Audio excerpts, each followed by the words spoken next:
What's up, guys? LQ here with the LQ Review. Thank you so much for joining me here at my YouTube channel. Right now, I want to talk about Daredevil Born Again, Season 2, Episode 1. And this episode had some good in it, and it had some stuff that I wasn't so crazy about in it. And I think that this episode kind of falls into the trap that I feel like last season kind of fell into also, was that this episode was an establishing episode. It established the storyline and started setting up these character arcs that we're going to go on throughout the season. But I don't feel like the story got progressed a whole lot. At the start of the season, we knew that the vigilante squad, the anti-vigilante squad, they were out there, and that they were after Daredevil and they were after other vigilantes. And at the end of this episode, they're still out there, they're still after vigilantes, and we still don't really have a plan of Daredevil combating that.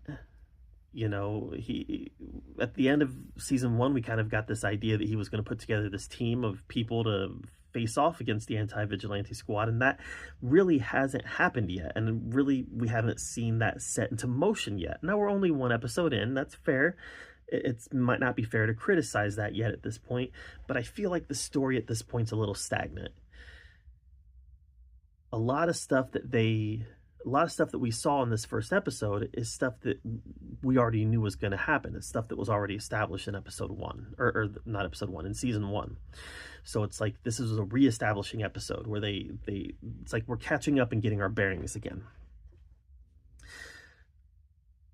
I think that the relationship between Daredevil and between Matt and Karen, it's interesting. I'm not sure that I completely buy it at this point, and maybe I will as the season progresses.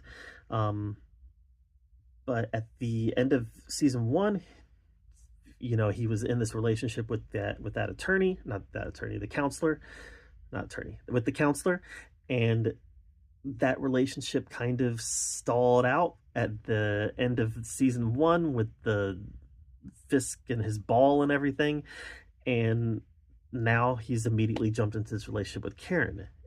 And I know that he loves Karen, but should they really be together, or are they together right now because it's a relationship out of convenience? You know, I don't know the answer to that, and I think that's something that needs to get explored more as the season progresses.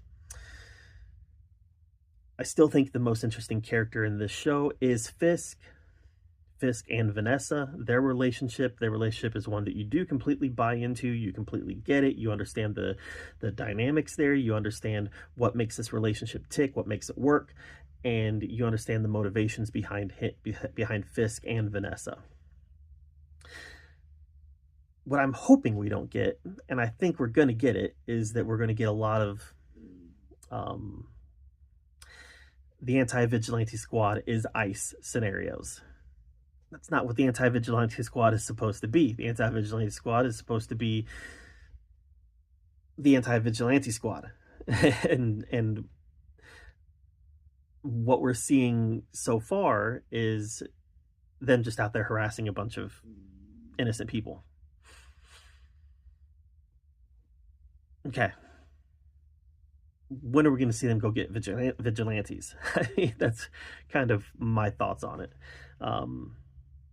Matthew Lillard's character is very interesting. I love the fact that he wasn't intimidated by Fisk, and I love the fact that by the end of their conversation, Fisk and Lillard's character are able to come to a bit of an understanding that, hey, we need each other, and our goals are aligned. Matthew Lillard is great. Obviously, I'm a big fan. Scream, Scooby-Doo, all of it. I'm a big fan of Matthew Lillard, and definitely looking forward to seeing what kind of ingredients he brings into the mix here in Daredevil. So far, no Jessica Jones, no Frank Castle. I don't think Punisher is supposed to be in this season, but maybe I'm wrong. But so far, no Jessica Jones, no other vigilantes other than the Swordsman appeared a couple times. He's being held by the anti-vigilante squad. I'd like to see his role expanded a little bit. If they keep using him, I'd like to see it expanded. But overall, this is a good start. I'm definitely entertained, definitely bought in, definitely can't wait to see where the story goes.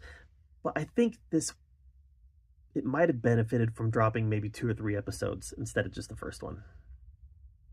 Just my take. Maybe it's a hot take. I don't know. But I do like it so far. I just feel like the story hasn't really started yet. It just reestablished everything. So let me know how you felt about it in the comments down below. While you're down there commenting, make sure that you subscribe to my channel. And until next time, we'll see you guys later.